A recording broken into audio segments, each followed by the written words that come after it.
Welcome back to the Beyond Broadcast podcast, a show which takes a behind-the-scenes look at industry professionals and their lives working in the broadcasting and entertainment industry. Today, I'm speaking with New Zealand director-producer Isla MacLeod. Originally from Kent in the UK, Isla has a decade of experience working across the TV industry in New Zealand. Whether it be scripted, reality, and live television, Isla has been a staple of teams creating top-rated television. Her experience doesn't stop there, with Isla also taking her skills as a writer and creating her own short films, in addition to winning a nationwide funding competition with her original web series, Oddly Even. Welcome to the show, Isla, and such a pleasure to get to chat to you, mate. Thank you. Pleasure to be here.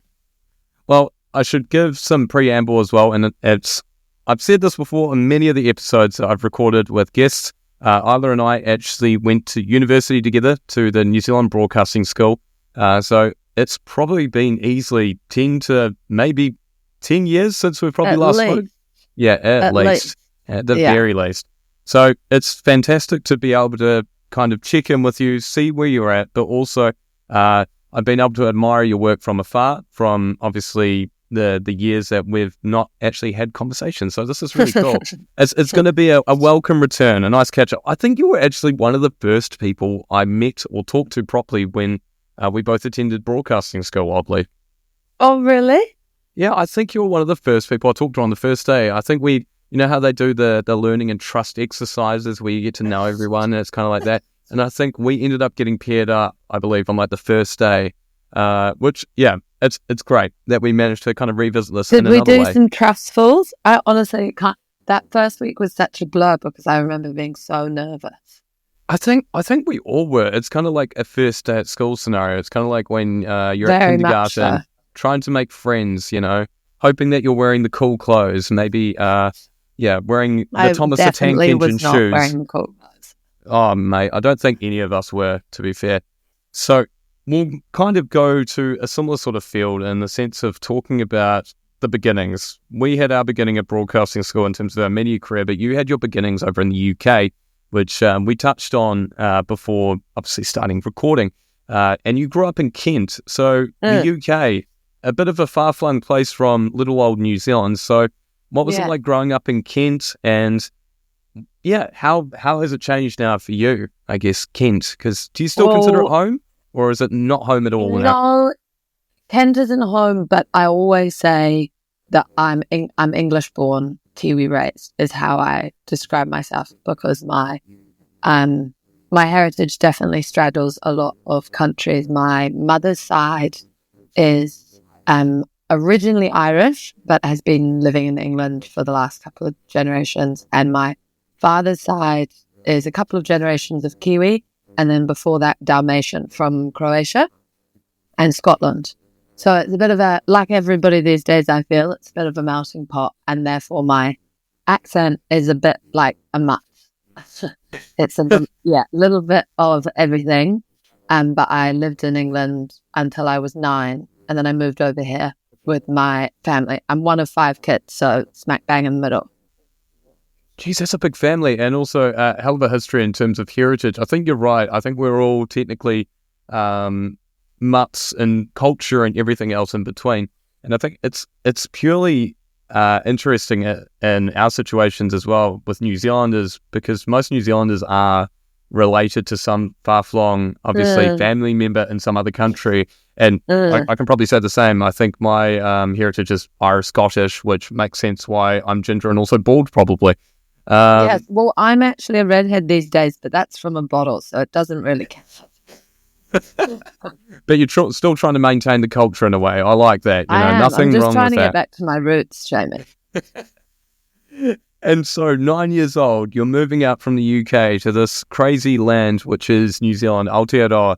And do you remember, like, fondly your arrival in New Zealand, or was it kind of like you were packing yourself, wondering, why have my parents done this to me?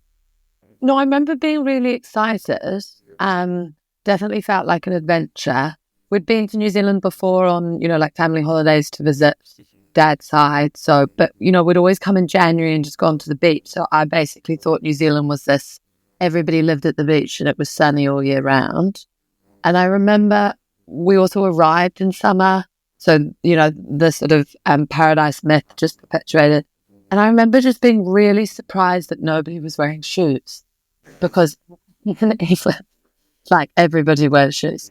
So that was the thing. I just couldn't understand where all the shoes were. I was 9, so bear with me. But I remember loving it from the get-go. And originally we were going to come out for a year or two. And I can still remember sitting around the family dinner table, and my parents made all of us take a vote if we wanted to return to England or stay living for longer in New Zealand. And it was unanimous.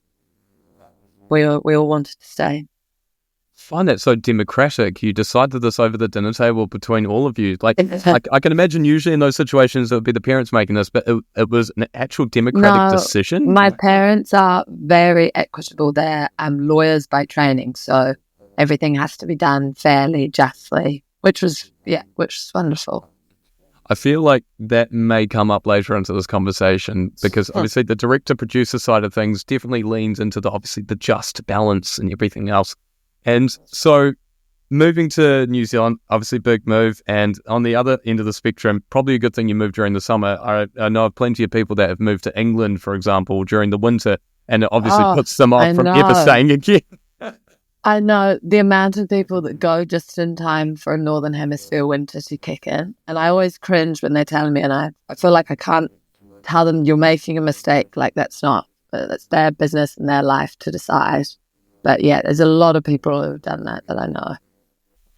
And I love your little mention of everyone's not wearing shoes. I actually had my partners from Argentina ask me the same thing, saying, why is there constantly memes and jokes about the fact that no one from New Zealand wears shoes? And so trying to explain that to her when we live in quite a reasonably big city, she's like, do you not get worried about broken glass in your feet? And it's like, I don't know, it's just a normal thing. It's this odd cultural thing that we just seem to have in New Zealand, which is great. I know, and it's totally like, now having lived here, obviously for the majority of my life, like I absolutely love when the weather starts getting warm enough that I don't have to be wearing shoes. Like, I'm right in it now, but it definitely took me by surprise. And if we're moving also a little bit further forward, you were attending Maclean's College, which was the high school that you attended. I should also add some context as well that, Isla, you were living in Auckland, which is one of the biggest cities in New Zealand, but by comparison to Kent, I'm guessing, wasn't probably that big. I know Kent is not the most hugest of towns, but Auckland, by comparison, isn't really that big if you're from somewhere like the UK. So I'd love to know a little bit about your time at high school. Were you a good student? And I'm going to make the assumption that you definitely were. Oh, I was a total nerd. I was so uncool, Jamie. But I was this sort of really weird, I don't know if you want to call it greedy or indecisive, or I couldn't decide what I wanted to do. I wanted to do everything. So I was in the accelerate stream, which takes subjects, a year ahead and stuff like that. So all my nerd friends with my textbooks. But then I love drama, so I was friends with all the drama kids. I'm to this day a terrible actor, but I'd sort of help with the choreography and I'd be in the back of the chorus line kind of thing. Loved it, loved the energy. But my friends were the jocks. They were all, and the captains of the sports teams and stuff like that. So there's this. My girlfriends tell me that I was actually called the speed walker behind my back at high school, because between periods or between classes, I would always be charging around, getting to the next sports practice or the next class, or because I wanted to do everything. I remind myself a bit of Hermione Granger with the time turner in the third Harry Potter book. I wanted to do it all, so, and I couldn't see why I couldn't. I'm curious, do you feel like that has changed at all, or do you feel like you're very much the same person from high school? No, still speed walking. I'm still me. Yeah, I'm interested in a lot of things. I'm curious in a lot of things, and I love meeting new people. So yeah, my tastes are very varied. Do you think even at high school it was kind of going down that road that you're probably going to be in some sort of position or working a job that involved a little bit of that, of being able to be hot on your toes all the time, thinking fast, doing things fast, but on top of that, being good at networking? because the role that you've taken later in life does require most of those skills. And looking at it now, I can definitely see the parallel. But I honestly thought in high school that if you're a female and good at English, you're just told to be a lawyer. That's like the only careers advice that you ever receive. And I actually had a scholarship at the end of high school to go to Vic Uni in Wellington and do a law degree. And my mum pulled me aside, who was, I think if you remember, trained as a lawyer, and she's an incredibly smart woman. And she said, I think if you took that scholarship, you'd be making a terrible mistake. I don't think you'd enjoy a career in law. Like, you might be fine at it, but I don't actually think it would fulfill your interests. So then I really went to square zero. At one point, I really was really interested in flight air traffic control. Honestly, that's still my that's plan very B, left field. Maybe it doesn't work out. I'm gonna do that. It's always excited me. I considered the police, I think, for a bit. Like, I really wasn't sure what I was gonna do. Do you feel that's also from the eye of your creative mind? Because you've studied, like, as you said, you did a lot of different things. You were across multiple different sort of subject matters, like theatre, sports, everything else between. Do you feel like that's the creative side of your mind, where it's like the indecisiveness is also what also makes you, because you also are able to compartmentalize that into organisation as well? Because it's not like you weren't achieving these things. It's not like you were doing a bad job of all these various things you're involved with. You're still doing a good job. You were just trying to kind of figure things out. Yes, and I think I'm not very good at projection. And when I use that word, I mean like when I go shopping, for instance, I cannot online shop for the life of me. And even when I'm in the shop, I take like 60 things off the hangers. The shop assistants honestly detest me. I'm their worst nightmare. And then I try all these things on, and only one thing I actually like. But when I've tried it on and I'm wearing it, I know exactly if I like it or not. But I'm not very good at telling if I'll like something, which is why I think I have to do everything myself, because it's only when I'm immersed in something, then I know immediately if it's for me or if I want to continue it. Or does that make sense? Yeah, it does. And I think it's interesting because you've also had a lot of these opportunities in the way of scholarships. Like, you mentioned that you had a legal scholarship to go study at Vic, but then on top of that as well, you had the opportunity with a Shakespeare Globe Centre where you got sent to the UK. Like, you won this award. And so you have so many of these opportunities.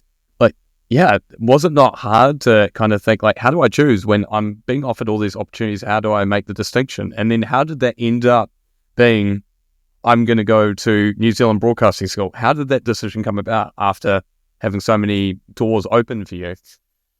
It was that same conversation with my mum.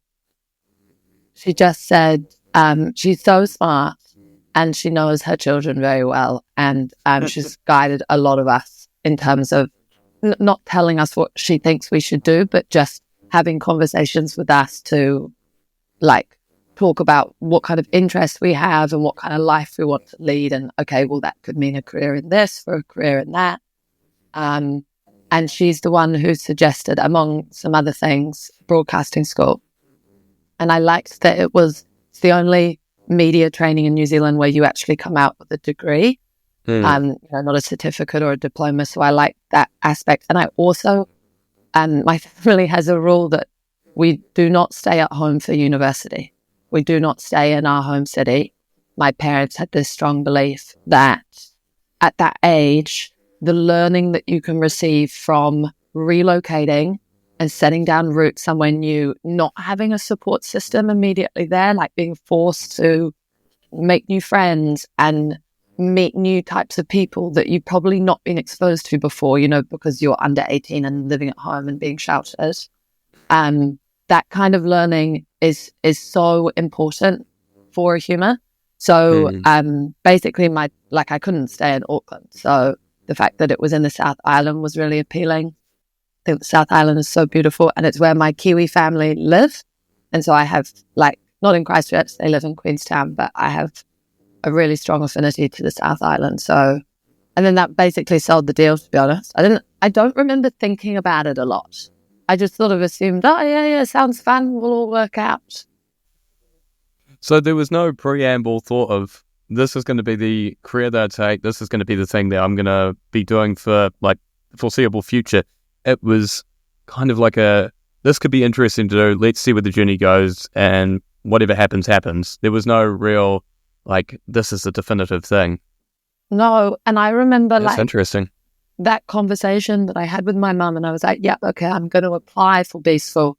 We then realized applications were like closing that week or something. So I had to like rush it all together. That's impressive. And if you were to look back at any pivotal moment in you making the decision, aside from the conversation that you had with your mum, was there any sort of inspiration for you to move into television or film? Was there like a particular film or a TV or someone in industry that you feel like really inspired you to get involved? No, it was always the scratch I couldn't itch. My family didn't have a TV when we were growing up. My dad thought it would rot our brains. So we had bookshelf after bookshelf of books. And like we all played lots of sport and did lots of sort of, I'm a dancer by training. So lots of sort of cultural activities. My siblings all played instruments. They gave up with me because me and the piano didn't work out. But yeah, we all did lots of stuff. I never felt like something was missing, but obviously I would go to friends' houses or go to the movies, and I would just absolutely relish the TV shows or the films. And it was this thing that because it was never at the edge of my, fingertips, it was something that was a real treat that I really looked forward to. So it was more than just, because I think growing up for a lot of people, television and film is obviously a very everyday thing. So for you, it was an experience going to the cinema. It was an experience you sitting down and watching an episode of something. Do you feel like even now you have more appreciation for the craft just based on that because you didn't grow up with it as just this common so thing? Much. I still feel guilty to this day if I've ever got a rare day off and I want to, all I want to do is close the blinds and put a movie on in the middle of the afternoon. And if I ever do that, and it happens rarely, but it does happen, I feel really guilty. I feel like, who am I to be watching TV in my home? What an absolute I think that's really interesting because I feel like there'd be a lot of other people that would have the exact opposite opinion of that. So I think that's just a credit to you, really, if anything. And so we're going through broadcasting school, first day, first year. What were your feelings like when you arrived? How did you feel about your decision?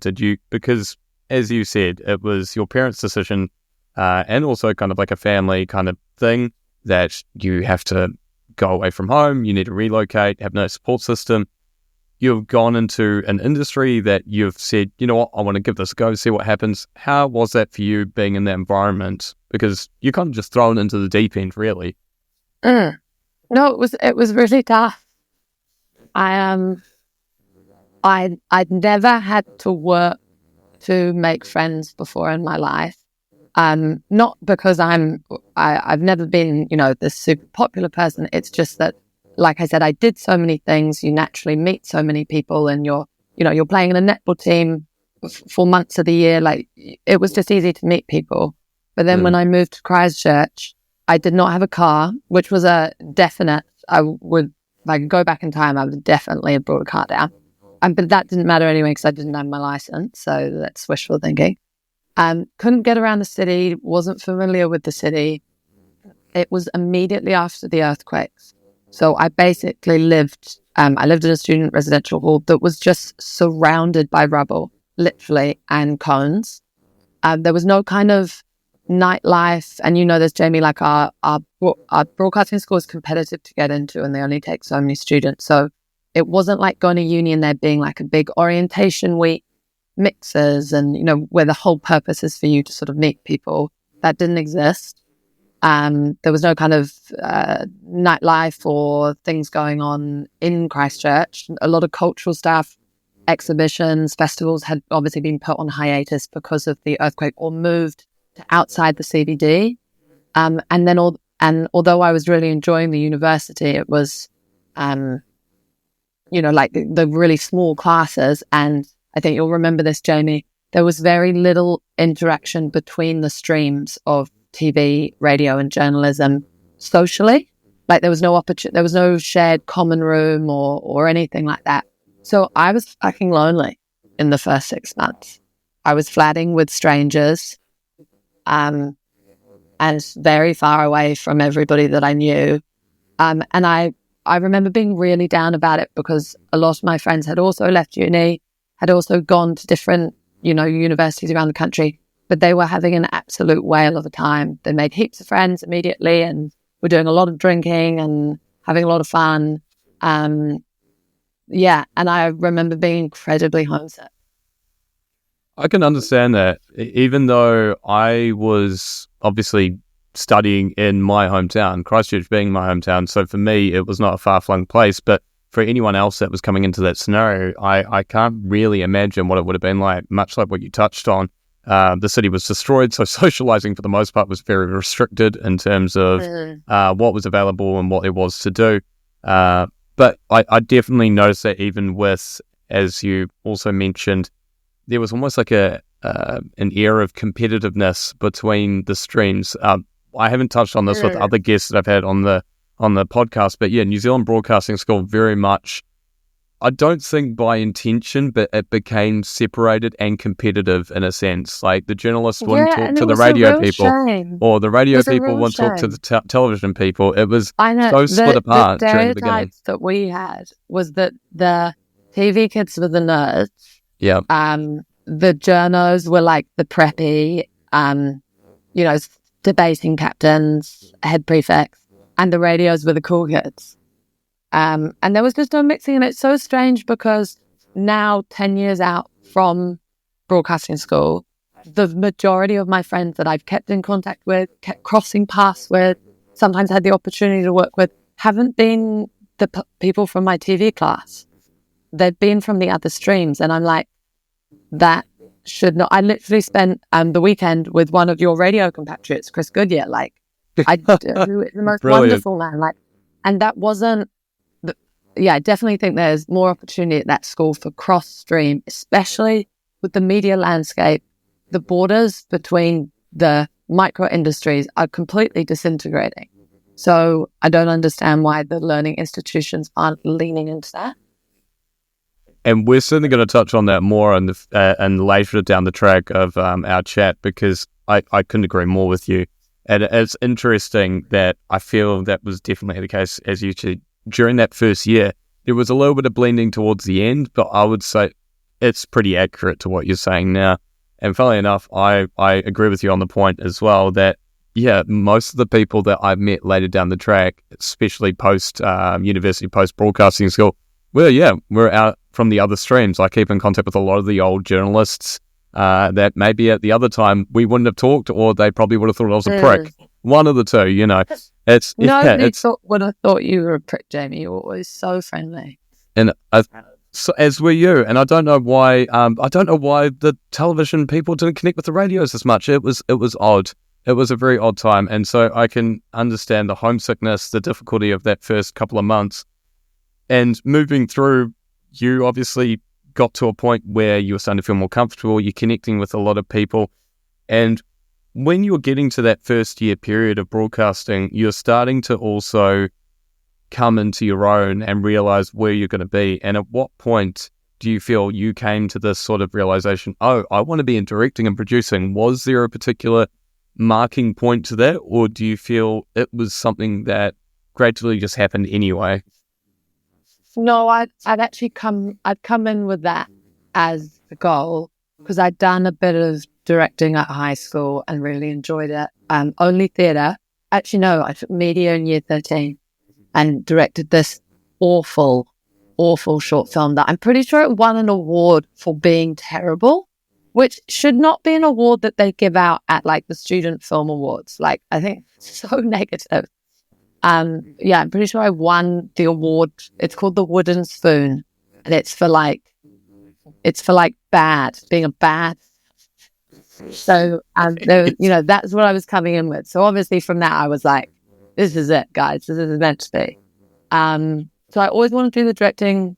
And then I think I got a bit intimidated because, 80% of the TV class all wanted to be directors, and we got told a lot, which I don't think is the wrong thing to be telling students, but we did get told a lot, like, a large scale film in New Zealand, like big scale domestic film would have a crew of a couple of hundred people. There will be one director. Like, there is so many interesting departments to work in film and TV. There's scripted, there's documentary, there's reality. Like, there's so many avenues you can go. Directing is an incredibly niche avenue, and it's very, very hard to get into and to forge a career out of. So I think they were just being realistic. But basically, I got told like every week, like, think again. But it was just always this voice in the back of my mind, but it's what I want to do. Do you think in that same respect, it almost lit a fire in you of being like, I will show you I can do this? Because I feel like that's always the case with a lot of people. If you get told you're not going to be able to do something, you can't do something, you're going to do the exact opposite. You're going to try and do it, or at least give it a go. Do you feel that sort of same Jamie, pressure? I feel like people like me and you, that it definitely does light the fire, and I'm stubborn as hell. So, I probably did just double down from it, which probably has helped, right, long term, because they were absolutely right about everything. It is a fucking, pardon my French, hard career, and you have to be incredibly resilient to keep plodding on. So, like, it was all good prep, basically. Yeah. I agree with you. If I'm looking back at what happened to me during uni, I was basically told at one point, don't even try to do voice or hosting, which I didn't even want to do anyway. And then randomly I fell into it to the point that even when I went to the UK to work in radio, I was still getting told to go on air, which was the complete opposite of what they were telling us during our time at broadcasting school. They said, don't expect that you're going to be on the microphone. Don't expect you're going to be doing this. You're more than likely going to be some background or extra in the story that is your life of radio. You're probably going to be working behind the scenes, which is good because I enjoyed that. But then it's funny how sometimes when you're told so many times that this isn't going to happen, it happens to you anyway through, as you said, stubbornness, tenacity, or being able to stick it out. And would you say that can be a big part of being in the industry in a way, is that you do have to be tenacious? Because Absolutely. Do you feel like a lot of people drop out for that, knowing that like it is quite a hard industry to be in?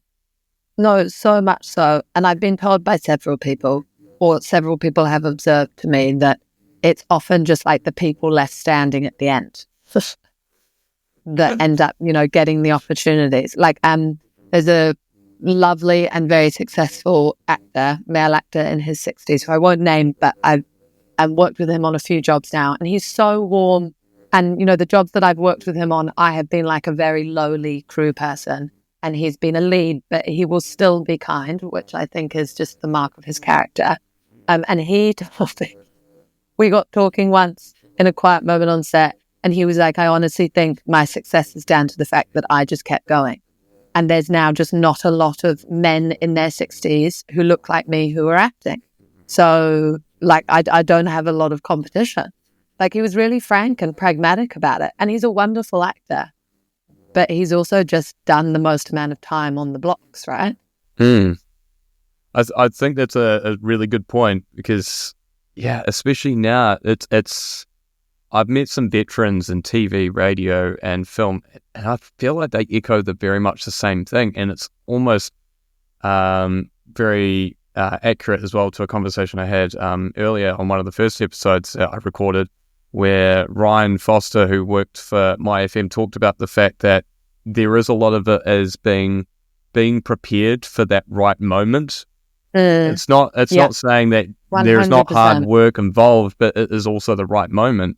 And being there is the right moment. Yeah, there's a lot of hard work involved, but there might be an element of luck or chance, or you just having the right person on set on the day who says, you know what, like, I need you again, or I want to work with you.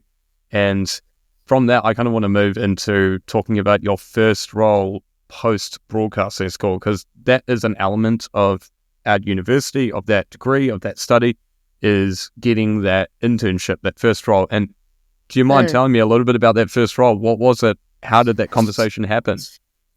I was the wardrobe runner for X Factor. And for those of you listening from New Zealand, this is the infamous X Factor season where two of the judges caused an absolutely viral moment in like a quarterfinal for bullying a contestant during the show, got fired. It was this whole drama filled. It was wonderful to be a part of as like a small, lowly, nobody cares about me and I can just absorb everything that's going on. But how it came about was the producer of one of the producers of the show, who is an incredible producer, who I'm still in touch with. She needed a heap of interns for the season, came down to B school, and she just interviewed the whole TV class, basically. The only prerequisite was you needed to have a driver's license. In the film industry, you cannot get your first job if you do not have a full driver's license. It is the most important thing, regardless of where you studied, who your connections are. In every single department, your first job will be running to some degree, doing errands, which is an essential role that's required on every production, and there's usually multiple runners, hence needing the driver's license to be able to ferry around cast or producers or whatever's required. I still did not have my license. I was lazy, wasn't getting onto it. And so I realized, I wouldn't be able to be interviewed. And everyone in the class was so excited. You know, this was clearly going to be the big, juicy internships that everyone was going to compete for. So it's a bit embarrassing that I'm admitting this on tape, but I lied. I lied and said that I lied and said that I had my driver's license. Like I ticked the little box because I was thinking about it and I was like, this is the exact kind of internship that I want. If I interview and they don't choose me because of the interview, they're like, you're not the most promising candidate, then at least I've had a chance. If I do get through the interview, then I will email them and say, I don't have a license. Will you still take me? And if you won't, I completely understand. I lied. It's my fault. I think that's a very good move. I think that's a very good move. What happened. And they came back with, look, I'm sorry, we loved you. We had offered you it, but you don't have a driver's license. So sorry, no. And I was like, completely fair enough. At least I know that I've got one more interview under my belt, and that was good, like learning practice. So they gave the internships to other people in my class, all well deserving. I was a bit down in the dumps, and I was struggling to find another internship and feeling a bit sorry for myself, because I was too lazy to have sorted out my driver's license when I had plenty of time to do so up until this moment, which again is Ryan's point, right? Like, you'll never know when that moment will come, and you've got to be ready. You've got to have done the work before. It's too late in that moment to start now needing to prep for it. You've got to always be on your toes. Anyway, and then a complete stroke of luck, the producer rang me back and said, I have thought about you since, and I would like to offer you an internship because the costume supervisor, which is a massive job on a show like that, with that amount of talent to dress, and every time you see them, they're in a new outfit, new accessories, the whole shebang. She would like a runner this season, which we found money for. And because you'll be carting around clothing and jewelry and shoes, you'd be fine on your restricted license. Could you get your restricted license in the next 2 months? And I was like, absolutely, hell or high water, I will be there. So I did the internship on my restrictors, which worked fine, and such a tough internship. The opportunity, like the show was incredible, the credit on my CV, the connection with that producer, all of that has been incredibly helpful in my career. But working in that department was so difficult. Have you done anything that's been anywhere near as stressful as that? I've done production running myself, and I can attest to anyone who has not cut their teeth doing that I don't think you've worked in industry until you've done a running job. Like, do you think that's been the most difficult job you've ever done? Honestly, one of the most. I can think of one other which was difficult, but that was for a completely different reason. Your running is so hard. You are basically having to be a mind reader while you don't know what you don't know. But at this stage in your career, you know fucking nothing. Yeah. You know nothing. I made mistake after mistake. The costume supervisor was very technically talented and very well connected to the industry, but quite a difficult personality. I remember crying a lot because I could tell how badly I was like fucking it up. I'm sorry that I'm swearing so much. I do swear. So no, here we go. It's okay. Uncensored version. It was such a steep learning curve. I'm so grateful for it, but it was an absolute shitter of the time in the moment. Because the other thing that we get warned about a lot earlier on in our careers is, I guess a lot of mentors or older people always say, you're probably going to have that moment that you contemplate leaving the industry, or you're basically at breaking point and you're about to cry and you lose it. I can certainly think of multiple moments where I've had that, and actually running was one of the scenarios where I had a complete mental breakdown after a day and was like, why am I even doing this? Like, why do I choose to put myself through this? But yeah, at the end of the day, you need it. Yeah, it's an essential role, and you're paid like absolute minimum wage, less than that if they can get away with it. Like, it's so thankless. I really don't like how the industry does not have any respect for runners. Because they're an essential role. And yes, they're at the bottom of the pecking order, but they're still essential. I think a point that we could touch on as well is that it is almost an expectation for everyone at some point, especially in television and film, that they have to go through that role. You feel you've got to do the trial by fire. And do you think that is a good way to run industry in a sense? It kind of reminds me of the idea of how you hear of people that get into culinary, like getting into the kitchen. You start by washing the dishes and then you move up. Yeah. Do you think that is a good way for an industry to run? Obviously, aside from the negatives, which is the money's crap, the work conditions are not always the greatest. I certainly do feel it's nice to have that in an industry where you don't feel people have just been given a chance. You kind of still have to prove yourself. You think? I do subscribe to a degree. I do subscribe to the notion that it's a healthy way to build up the industry, right? Because that manual labor, that sort of grunt work, needs to happen. Those roles need to be filled, and it's a trade exchange, right? Your manual labor for their knowledge, because the industry itself, and I don't think this is bespoke to the media industry. I have a lot of the majority of my friends, older friends, don't work in the industry. They work across healthcare or tech or anything like that, and they've all echoed my sentiment that for all the training that we did in the tertiary institution, it's entirely different when you're on the job. And there's this whole other learning on the job where you're like, fuck, you need to not prepare me for this at all. And that is what's happening when you're running, or you're a PA, or you're an assistant or trainee. You're just getting coffees and doing the grocery shop for unit and dropping off drives. But you are I was just constantly listening. You're in the room, you're watching, you're observing the dynamics, you're figuring out, okay, that department does that. They're the boss of them, but they seem to have some kind of influence. It's like, being a new little gorilla or chimp, that's joined a new, I don't know what the word is for a group of monkeys, a pride. We'll make the assumption it's something like that. You know what I mean? Like there's so much social and EQ absorption that's going on at that point that you cannot get that kind of training and experience if you're not working on those productions. And to get your foot in the door, you just have to do your time as a grunt. Yeah, I agree. I think it's an important step. While you're completely right that maybe some things do need to change in industry, it is an important part. And just to kind of backpedal a little bit, when you were talking about the X Factor big debacle drama, was that the Willie Moon, Natalia Kills thing? Oh, yes. And I remember we were in this huge studio. As much as the running was stressful and my boss was a bit of a dragon and all this stuff, I didn't once second guess my choice of industry. The magic of a set has always been entirely intoxicating to me. That sheer number of people all working together, all bringing completely different skill sets for one goal just always gets me going. I love it. I fucking love it.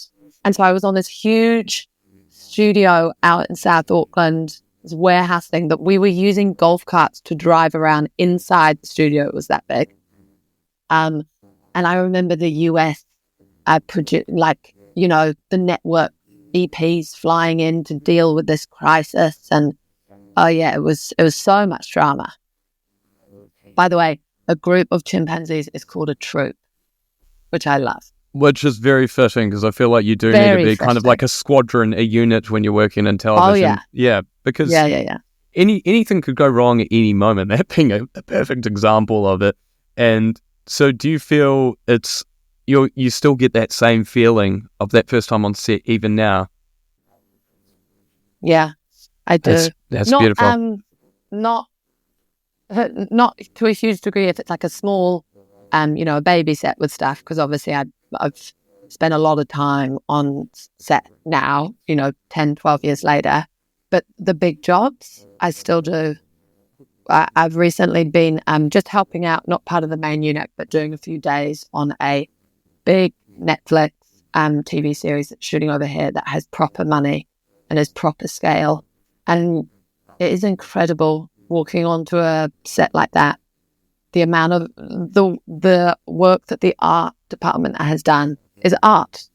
They've created an entire world that you get to play around in for the day and make look good and tell a story. And I'm still amazed that this industry works. You basically get paid to play and tell stories. And speaking of telling stories, after New Zealand Broadcasting School and after these first roles that you had in television and film, you went on to do screenwriting at Victoria University. What made you make that decision after you've immediately studied to then go back to studying again? I think some people would say that's a definition of insanity, but what made you want to go back into that area? Because it's still, obviously, it's adjacent and incredibly useful, but what made you want to go straight into screenwriting after already going through this whole process of studying, getting your first roles? Well, I had, although I'd learned heaps at broadcasting school, and it does have a really good thought process of we'll make sure everyone does everything so you've got an understanding, which I totally agree with. You do need to be able to understand what other departments in the industry are doing. Even if you never want to work as a sound designer, it's still really helpful to, do sound on a few friends' films so you understand what it takes. So you sort of did lots of everything, but you only really got to specialize right at the very end. And that basically meant you got to make one short film and you could do on that short film the role that you wanted to. And so that just wasn't enough training for me. I still felt really raw and underdeveloped. So I'd had a year in between, I'd finished my internship, done a few other jobs. I'd gone to France for a bit because I speak French, so I'd gone and taken some language exams. And then I was looking around for where else I could be in an environment that would support me and let me train a bit further in specifically a creative role. I felt like I'd done my foundational technical stuff. I wanted to be specifically creative. And Vic Uni has an amazing creative writing program for screenwriters, novelists, and playwrights. I think that they also do poetry now, actually, as well. And at the time, it was run by this wonderful man, Ken Duncan, who is such an incredible teacher. And I was in Welly visiting some friends, and I asked to meet him for coffee. I just asked about the course, what could I expect? Because I was basically do I want to give up, another year of my life, add to my student loan, blah, blah, blah, to do this? But from that 40-minute conversation with him, I walked out and I was like, this is exactly where I want to be. So then it was a whole other process of putting together an application and interviewing and blah, blah, blah. And Ken did say to me at the time, he said, you're a lot younger than the students, because it's a master's, right? So it's the average age would probably be mid-30s, and I am now 21. And he was like, I think you would get a lot more out of this course if you came later in life. And me being stubborn and me being like, no, I want to do everything now, all the time. Let's do it all. I was like, no, it's got to be now, Ken. It's got to be now. And I sort of twisted his arm into letting me in. And I think he was completely right. I do think I would have got more out of the course having come later. However, I wouldn't be where I am today if I hadn't done the course then. So, I mean, I'll never know, right? But it was a wonderful year of learning and growth. And it always felt like to me like a really natural progression from B school. That I'm surprised more people haven't done that route. If you want to be a writer or a director, why not, do it? Because most people's degrees are 3 to 4 years. Ours was 2 and a bit. So it felt like a normal amount of time. All my other friends was, finishing off their degrees anyway. I don't feel like I, was suffering going back to studying. I felt like I was just finishing it off. Yeah, and that's right. Because of the fact that it is shorter, it does kind of open the door for you to be able to take a little bit more time to think about things. Because I look back on that time as well and think I was really young when I entered the industry. And I'm sure you probably had the same thought as well, that if you look at the peers that you have working next to you, generally they're going to have a couple of years on you. I definitely know that was the case for me in the UK when I went and was in a position where some of the guys were 5-6 years older than me, but in some respects I was having to kind of be the lead there because we just get thrown into the industry and told like, here you go, like have fun, enjoy. Whereas a lot of other guys have come out, after 4 or 5 years having studied and maybe have only just started going on their journey. So it does make sense that you decide to do the writing. And it kind of led to quite a good thing because not long after you did that, you won a shorts competition. And this was like, I'm guessing a year after you finished that master's? Yes. And I remember putting so many lessons I'd learned at Institute of Modern Letters into practice. We put some of the money towards Ken mentoring us a little bit during the scripting process. And the kind of man that he was refusing to take the money. And we were like, you must. That was one of the better decisions we did. It was one of the very few examples we did of building some support around ourselves. Because the funding competition, I co-created a series with a really good friend. So the whole thing was we co-directed it, co-created it, co-wrote it. But we didn't put a lot of support around ourselves, which was the big learning of the series. And in terms of, it was your first big project that was self-directed, self-produced. As you said, it was co-created with another friend of yours who I think was also a fellow student at broadcasting school as well. Is that right? Yeah, he was. We'd been in the same TV class, had so much of a taste overlap.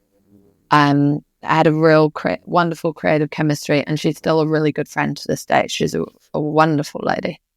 And in terms of the process itself, what do you think was the biggest hurdle or obstacle that you learnt from working on your own original series, which in itself kind of must be a little bit scary? I know you'd obviously, I think you'd done a pilot as well as part of this pitching process, right, for the funding competition. Did you find it scary? Was it kind of a little bit terrifying to have the reins passed over to you and be like, we have to do this now. We've made this. We've won this funding. What do we do now? Absolutely terrified.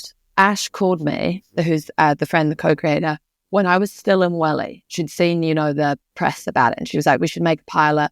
We should enter this competition. And the pilot was just fun. Like, we made it with our B school friends, with actor friends that we knew. Like, I remember just enjoying myself.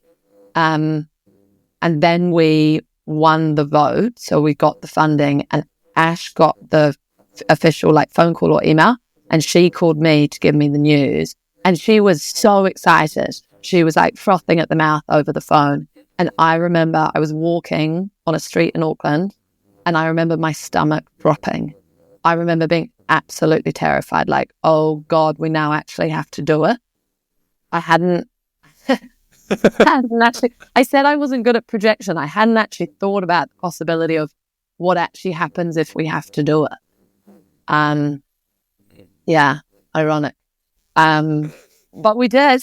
Yeah, you did. And it did very well. And I think it was the start of what would become like a very regular thing for the funding competition being associated with New Zealand On Air, that they started putting more and more money into online series, which is great because it was an emerging area. You guys were probably one of the first ones to start doing original online series through New Zealand. How does it feel now looking back and seeing obviously the result?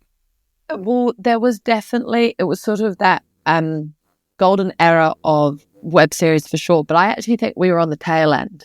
There was a couple of really exciting series that weren't cooked up out of any competition, were literally just makers off their own bat, creating some awesome stories.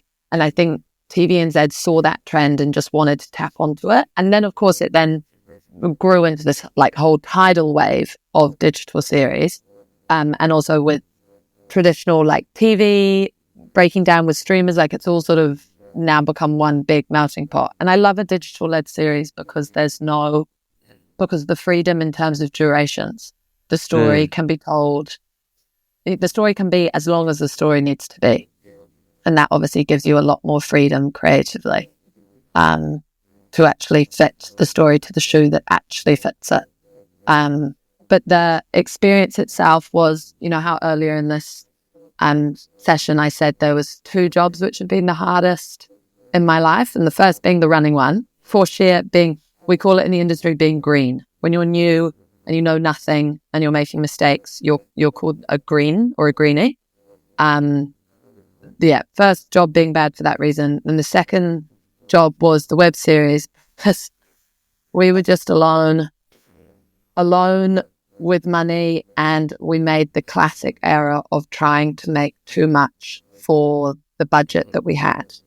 And nobody made us do that. I want to be really clear. Like, I think I'm pretty sure the network commissioner was like, are you sure you want to make this many number of episodes? Like 100K really doesn't go very far in TV, like very far at all. And I know it seems like a lot of money to people, but TV and film is very expensive. It involves a lot of people, a lot of days, and a lot of gear. And that stuff it adds up. And then you add in all the things that you need for on camera. So, you know, your art and your costumes and your story requisite. And we had a massive ensemble cast and loads of storylines. And me and Ash were like, you know, we were hungry and we were ambitious and we weren't taking no for an answer. And we completely shot ourselves in the foot. It was incredibly difficult experience, and that has been the closest I've ever been to walking away from the industry. That's really interesting because it's the first time you've been given the creative reins, and you're trying to make something work based on the budgets that you have, which, as you said, are very tight, big ambitions. Do you think it was almost like the pressure was put on yourself more than obviously the expectation of the funding agency and the people at NZ On Air?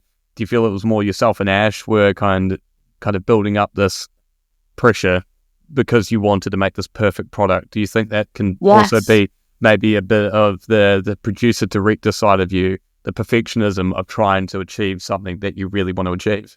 Yes. We basically were like, right, we would have been, maybe we're 22 by this point, 21, 22. And we're like, right, this is it. This is our career like made. Like, we're going to go viral with this. It's going to be it's going to be the best web series anybody's ever seen. And surprise, surprise, it wasn't. Like, we had wonderful crew, really wonderful cast, and me and Ash have talked about this very frankly since and are on completely the same page. We made a good little web series, not offensive, but it wasn't going to win any awards. It wasn't going to change people's lives, like none of those things. And of course it wasn't. That is like Picasso expecting, to create his masterpiece on his second attempt pulling out of a canvas. But yeah, it was, between me and Ash, we covered like 17 roles to try and, stretch the budget further. We did not sleep for months on end, no break. We didn't pay ourselves during the whole endeavour, and we were just very lucky that we're both from Auckland, so we could remain living with our parents, and they took pity on us and didn't make us pay rent for the period. we just completely burnt ourselves out and tied ourselves into knots, and then ended up with a product that, was never going to be our best work that we make in our careers. If I'm peaking at 22, that's not where I want to be. But yeah, and so after it, I was so burnt out. I basically took a couple of years off. I really reconsidered leaving the industry. I did a whole heap of travel. I didn't touch anything creative. I couldn't even go near a project in terms of, I just kind of needed a lot of time to heal afterwards. So where did Healing Isla go during that period? As you said, you did some traveling, but you were still in industry, weren't you? You were doing stuff on the production side of things, like New Zealand Music Awards. You were doing these massive live events. Yes, but all of them from a production capacity. I was lucky. A few contacts I'd made before the web series from when I'd been like PA, those jobs obviously continued, and people needed slowly moved up in terms of production, like becoming a junior coordinator, running. There was a really cushy job that I had for at least a year where I was a commissioner's assistant. So you're basically just a glorified secretary, but it was very chill. And it's the only job I've ever had to this day where I had a salary. And I had public holidays, Jamie. Oh my God, I had a year of paid public holidays. I still miss those. And I didn't have to use any part of my creative brain. I just had to turn up, do what I was told, pocket my money. And I just focused on my friends and my hobbies and traveling. I went all around Europe and did a bit of South America. I focused on other aspects of my life for literally a couple of years. Because I couldn't, it had burned me out to that capacity. Because if this is something that is like your dream and what you want to do, and you know how hard it is to be given these opportunities to be a director or a showrunner, and then you're handed this opportunity at 21, and then you don't fulfill what you wanted, I seriously questioned whether I was in the right direction, and maybe I didn't have any prospects in this career. I feel like that very much mirrors something I kind of had around the same age as you, around 23, 24, where I made this big decision to move over to the UK, and I had these big expectations on what was going to happen next. And when it didn't fall through, I did a similar thing, took the break period. I'll be honest, I was a gardener in West London. I completely dropped out of everything media related, and I had to have healing time as well. And I think it's not uncommon in the industry. I think a lot of people do get to burnout, whether it be the long hours or maybe, the dreams that they feel like they're not quite hitting in some regard. But it's a testament to you that you decided afterwards, you're like, no, I need to stay in this industry. I know there's something there for me. I know it's going to keep going, because you stayed and then you moved into scripted TV as well, which... Do you feel the thing that was important? Is that doubt or that questioning or that impatience that, you're not progressing at the rate you'd like to, I honestly think is the cost. It is part and parcel of this industry and this career choice. And that was the lesson that I was learning, and what everyone in our industry learns, especially with a creative endeavor. There is very, very, very few people who just get to do their dream job after dream job, back up, straight after each other. That for the vast majority of us who are lucky enough and work hard enough to forge a career in this industry, it's actually very ebb and flow. There's periods where you're a lead and you're creatively dipping into that well and you're taking charge on a project. And then you can supplement your lifestyle with working for other people, where the responsibility isn't yours, where you can recharge that well, heal, focus, and then you're strengthened again. I think of the work as very seasonal. It's very project based. It's not steady. It's going to come in spurts, and there will be quiet, low periods. And it is, again, going back to our discussion about resilience, it's all about who can just weather the storm. Weather the storm, know that it's going to pass, know that there'll be a next chapter, a next evolution, who can keep pivoting. I honestly think that's the lesson that I needed to learn. And it was a painful one, but I'd rather have learnt it at 22 than at 45. 100%. Do you feel you've taken these same learnings yourself and applied them? Because I'm sure you've worked with people young, wet behind the ears in the industry who have just entered. Have you been that kind of voice of reason to them to tell them, like, hey, this is how it is, but in the same respect, if you stick it out, you are going to enjoy it. Like, trust me, this suffering maybe you're having at this moment, it will pass, and then you'll go back to loving this and like understanding why you got into this industry. No, I've definitely had a few sort of, like my godmother has texted me and been like, my neighbour's daughter wants to get into film. Can you take her out for a coffee? And I've done that, and I've like ruined the poor girl because I've been like, look, this is what's ahead of you. I want you to be prepared. Like, I don't know if she's in the industry, but I'm like, it's not all doom and gloom. The fruits of the labour are incredible, and I believe worth it. But you have to do what you have to do to figure out if you're willing to put in that amount of work. And I don't want to say that I have all the answers and I have figured that out myself, because I haven't. I still have the storms. I am still having the quiet periods. I'm still having the doubts. I'm just getting a little bit better at accepting that is going to be my future. Love that. I think that's really beautiful. And as you said, it's a project by project basis. You're kind of always wondering where the next job is, but in the same respect, it's, that's the industry, something will come along. And I'm curious about this because I feel like this is definitely more of a part. I'm eternally optimistic. Yeah. Maybe some people call that naive, but that's just the way that I rumble. And I remember at B school, I was just so perplexed.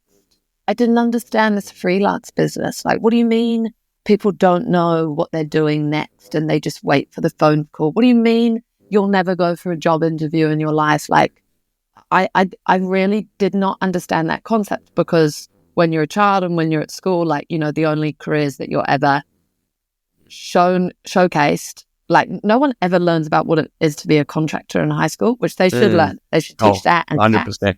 Tax law is what they should teach in school. But I didn't understand it. But I know now that, like, and then I can't remember who said it to me. I wish I could. Said, if you have a good attitude and you're adequate at your job, just trust that there will be work. But I love that they said that they said attitude first. Because the thing is that the industry does exist. 99% of people are freelancers. They do make it work. Things do come up. Definitely save for a rainy day to get you through the patches in between. But if you have got a good attitude and, you make sure you can do the job, then you will get work. I can attest to that as well. And it's similar advice that I was once told, and I think it's the best advice I've ever been given, was if you're walking into any area in production, TV, anything at all, and I remember this exclusively from working in a studio once and walking in with a CV, that I greeted the person that was working admin behind the desk, and the best advice I ever heard was always be kind to the admin person, because I can guarantee they're going to be the person that will get you the job. And lo and behold, that's exactly what happened to me. Had the production manager of this place say, no, we don't have the money. Had the administration person saying, you're making a massive mistake if you don't hire that person. And lo and behold. You never know. It's a similar quote I got once told, like, be kind to everybody, because you never know who's going to give you your next job. Mm-hmm. And the industry, everybody's on in their own little walkers, going at their own paces, progressing as they do. And I've hired somebody as a runner a couple of years ago. She's now my producer for something. Like, you never know in this industry who is going to be your next contact, work opportunity, friend.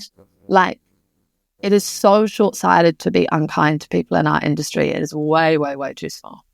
Well, in saying that as well, you gave me a job temporarily, Isla, when I was up in Auckland for a very short period of time. So that's the proof is in the pudding. Like, I think I hit you up randomly and said, someone was telling me that you're looking for a production runner, a production assistant for the role. So there we go. Yeah, it is true. Worked out for me. To prove your point, I was the admin person at that time. So there you go. Even more proof. There we go. Yeah, exactly. And do you think that's a skill that's often not taught to us in general, like, especially from industry? I know there was a bit of it touched on when we were at uni and things like that, but networking is such a major part of working in media that I don't think a lot of people realize that when then they get in. Yeah, hugely.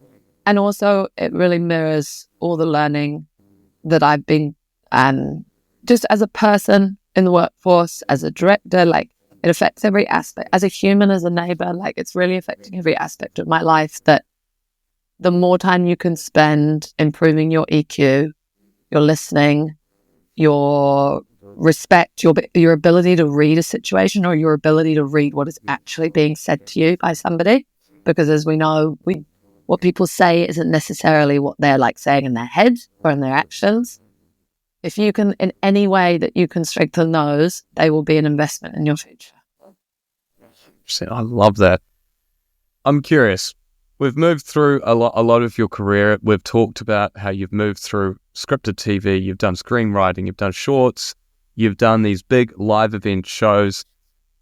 Is there any particular moment for you that has stuck out and still sticks in your mind as being like, I can't believe I'm in this industry, I can't believe I'm here? Is there one particular moment that you look back on and you're like, wow, like... I after that whole period of like resting, recuperating, gallivanting around with a rucksack, I obviously had time to like think and process. And I was like, I think I've got it in me to give it another stab. I was like, I'm mid-20s by this point. So I'm like, I'm still young. But what I need to do is focus into getting into the part of the industry that I have always wanted to work in, which is scripted drama. The like micro industries within our industry, although my career is like jumped around from doco to reality to this to that, that's really not typical. They sort of are very siloed. In New Zealand, they are very siloed. I don't know about overseas. And you sort of work that chain and you work your way up. And the same people do the same, like it's the same people that do pretty much all the commercials in New Zealand. It's the same people who do all the sort of big scripted dramas, like they're, little whirlpools, and you sort of stay in your whirlpool. And I had fuck all experience in the scripted drama whirlpool. So I like had a good think, and I was like, how do I transition over?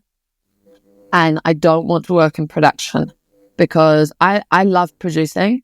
I know that I have an aptitude towards it, but it wasn't getting me any closer towards my creative, desires and pursuits.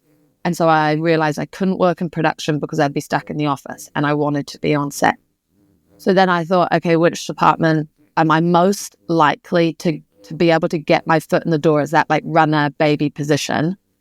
And there's a department called assistant directors, which only exists for the scripted industry. Doesn't exist for like any other, pretty much. And the assistant directors it's not a creative role in any way. It's logistical. You run the set. You're like mama bear, papa bear of the set. You run the schedule. You plan what's going to happen next. You're the liaison, the contact point between all the departments. And it's a whole, hierarchy of people who are all ADs, because when the crew sizes start swelling to, like a big film feature or anything, that we're talking about hundreds of people. And that's just the onsetters. Then there's the hundreds who are working behind the scenes as offsetters. Like, there's just an entire department dedicated to communication, organization, and like telling everybody what we're doing next. You also look after the cast when they're on set. And you run lots of timings and boss people around lots, basically. So looked from the outside, looked quite glamorous. And I was like, right, that's what I should go for. And then I spent like months like cold calling people, sending my CV, which had zero relevant experience on it, like asking people for coffee. I was basically whoring myself out, getting nowhere. But the thing is, you can send 30 emails. You only need one to reply. You only need one to give you the job offer. And this really wonderful, she's a director, but she started out as an AD. So at the time, she was a very well-known first. She sort of read, I think she saw a little bit of her in me.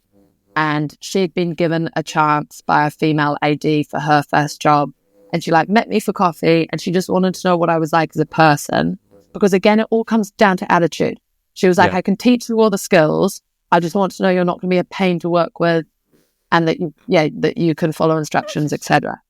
So she took a chance on me, and then that job sort of led to a next job, which led to a next job. And then suddenly like a couple of years had gone by, and I'd just been working my way up through the ranks of being an AD. And I did love that, because I had that whole pinch me moment that you talked about, where I remember being in a forest that had been built for a set. Like, I'm in a studio on a soundstage in an entire living, breathing forest with a campfire, with snow that has been man-made. And I was just like, I can't believe this is my office. It's that surreal moment of realizing you've got to the point that you want to be at. Yeah, I love the fact that the assistant AD, the first AD that you're mentioning, really wanted to see you based off attitude. I think that's a really interesting point I've noticed with more and more people entering the industry, is people that they can just work with, that likability. It's not always down to just technical raw skills. It's actually, can I work with this person? Do I know I'm going to enjoy working with them? And I love that. Yeah, I think that's... and you're in the trenches with these people. To continue the army analogy, which I use all the time, actually, like, you are in the trenches with these people. When you like yell, like, we're going over the top, are they going to come with you into enemy fire? Because those are the people you want by your side. And they're going to see you at your worst and see you at your best, and the same respect as well. They probably want your support when they need it. And yeah, I love that, because there's a lot of trust that's involved with it. And deviating a little bit. Yeah, so much trust. And deviating a little bit, this is the thing I found interesting over the last wee while, and please question it or debate it if you think otherwise. But in the past in New Zealand, scripted TV was a lot done through like MediaWorks and local networks were doing it. But now we're seeing streaming giants coming in like Amazon, Netflix, and other things like that. Do you feel that's adding benefit to the industry because now we're getting bigger productions, or how do you see TV work going forward? Is there more work coming through to New Zealand? Are we seeing more opportunities? Tricky question to answer. For the crew, yes, there are more opportunities in that the bigger jobs hire more people. And for someone like my partner, pretty much exclusively works across the really big budget international jobs that come in. So that creates a huge amount of work for our industry. I think the tax rebate is wonderful because the amount of money that the productions also funnel into the economy, like my partner right now is in South Island shooting a TV series, and they have they've booked out every bloody motel room in like a 50-kilometer radius in the area of the South Island that they're in. Like, you can't tell me that's not putting money into the local economy. The catering is sourced locally, the equipment is sourced locally, the materials, the labor. I definitely think, if you look at, was the strikes last year or the year before, when the big Hollywood actors strike happened, therefore there was no big international jobs happening in New Zealand for a good 8-month stretch. And that really hurt us. There are so many people that I know who were out of work for the better part of a year. And the domestic industry, obviously everyone then turned around and tried to get jobs on domestic things, but the domestic industry was only of a certain size and could only absorb so many people. Having said that, I do think that I do get frustrated that there's so many. I love all the shows that are coming here to shoot all these wonderful stories and using New Zealand backdrops, but the vast majority of them, their world is not New Zealand. Their world is, we're doubling for America, we're doubling for somewhere in Asia, we're doubling for a fantasy world. And I do wish the streamers were also, like how Australia has that quota system, to make sure that Netflix and the streamers are also investing in telling Australian stories on Australian soil. I do think we're missing a massive opportunity in that respect. But that I'm not the first person to have that thought. And we obviously don't have as much leverage as Australia. We're a lot smaller. So that's a discussion I can see being had for, with the powers that be, like the big media giants in New Zealand. And I'm just a little voice sort of, just watching the discussion and hoping it goes a certain way. It's funny you say that, because I kind of had the same thought and I only noticed this because of the fact that I love being able to show my partner, my country, and media from my country, films, TV, and everything else in between. And it's odd because on Netflix, Amazon here, there is a plethora of local content, which is odd because Argentina doesn't really have the money or funding and is not really now well known for producing a lot of content because it's too expensive to do it yet. But yet New Zealand, which technically is a pretty stable economy, pretty good scene and everything else, not seeing as much local content out on the streaming charts. So I really hope that there is a change, and as you said, the powers that be make that difference. It's odd. Our domestic budgets are being cut left, right and centre in terms of, New Zealand On Air's funding hasn't been increased in aeons, and we all know what's happening with inflation. They've got more and more people competing for less and less money every round. The Film Commission's getting completely gutted, or has already. It's so competitive and so lean and so scarce. And obviously there's always a silver lining. It means that, the pitches are really competitive and there is some wonderful, ideas and teams and people really striving to rise to the top of that pile. But for instance, if you look at the Labour government had this really wonderful initiative during the whole COVID debacle where they funded this sort of one-off couple of years fund called the Premium Fund.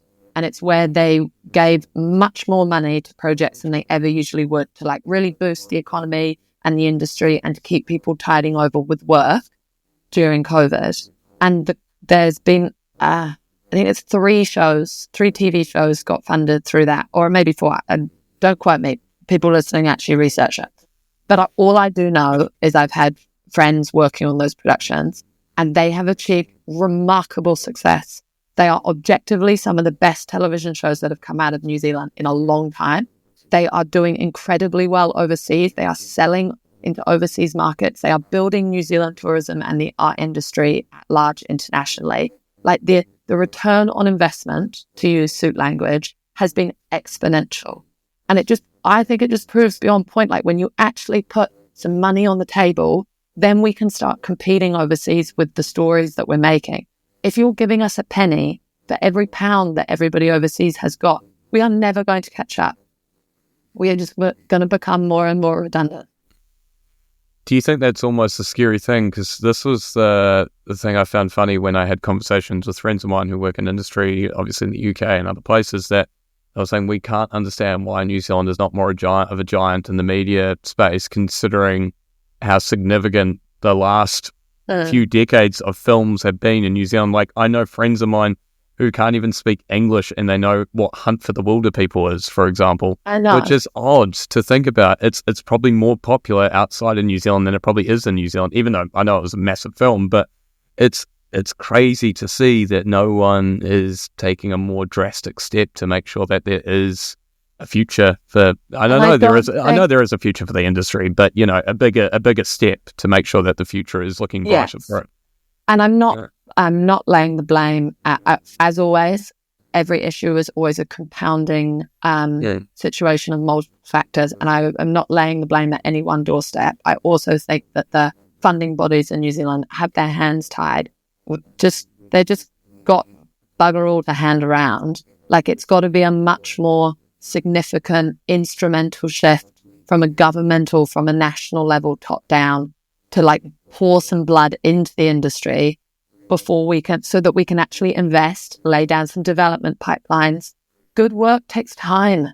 It takes development of teams. It takes infrastructure. It takes years to turn around a single film, years and years. There's no quick fix. And obviously we're not the only industry hurting at the moment with a national government that's cutting left, right and centre. And I obviously am biased and I think that culture and arts deserve every penny that can go towards them.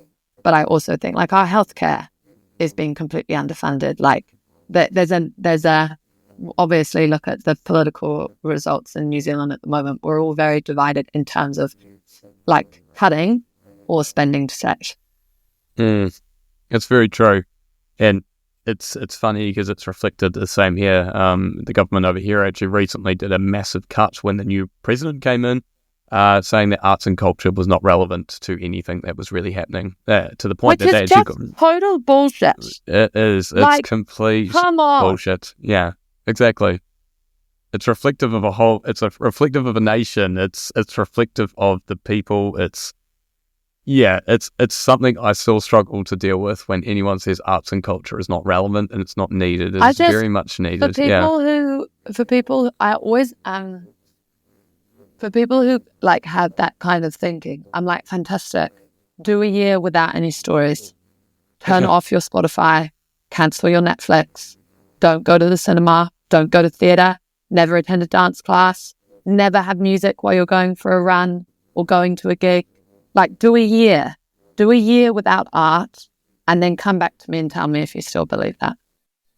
I think that is a very valid point. And Isla, because I want to wrap up, because I feel like I've taken up too much of your time as it is, I would love to know, for anyone that's getting into industry, what would be your word of advice? We've talked about a lot of things. We've covered a lot of your time in the industry, tenacity being a big thing, networking, but what would be, in your mind, the biggest piece of advice you could give to someone who's entering, one, the industry now, and two, just getting into television? I would not be quick to make judgments is what I would advise people starting out. Like I'd try as many different departments as possible, ask people for coffee and, gain advice from them, say yes to every opportunity. Like, it's so different out there to what you expect looking in from the outside that I'd just say, like, make sure, do your research. And because once you've figured out what you want to do or what you're interested in, it's going to take a lot of energy and time and literally, money to pursue that. Just, make sure it's what you're really going to want. If you like the podcast, I'd love for you to leave a 5-star review on your preferred podcast platform and let me know your thoughts on the show. Don't forget, you can reach out to me via Instagram at beyondbroadcastpod or via email at beyondbroadcastpod@gmail.com. Until next time, take it easy.